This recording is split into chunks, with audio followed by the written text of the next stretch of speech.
Let's take a look at some online retail facts.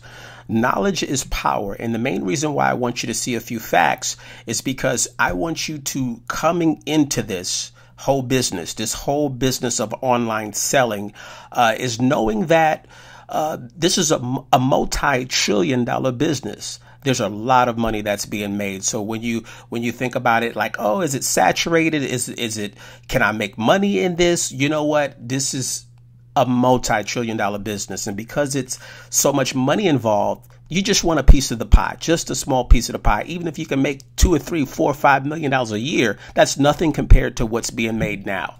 So according to eMarketer's latest forecast, worldwide business to consumer, or B2C e-commerce sales, will increase by 20.1% this year to reach a whopping $1.5 trillion.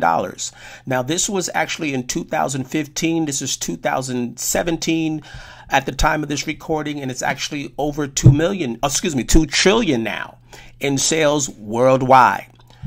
Online retail shopping sales are predicted to grow steadily in the U.S. to $370 billion this year in 2017, up from $231 billion in 2012. So we're seeing here that worldwide sales in e-commerce is a $1 trillion business, over $2 trillion now. And in the U.S., $370 billion this year in 2017.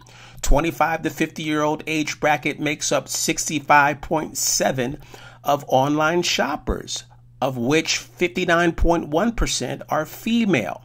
So now we're seeing that we have a $1 trillion worldwide business in e-commerce sales. We have 370 billion plus in U.S. e-commerce sales. And now we're seeing that 60% of women shop online. So they do a little bit more of the shopping compared to men. All right. And lastly, 57.3% of online shoppers have an annual household income above $50,000. And 77.9% have an education level at some college or higher. So these are educated people. Most of us online, I guess we come from all different backgrounds, but the majority, they're saying pretty much people have money, college educated. Okay, so this is a multi-trillion-dollar business. I want you to understand coming into this. So as you progress, as you begin to start your business, your e-commerce business, know that there's money to be made.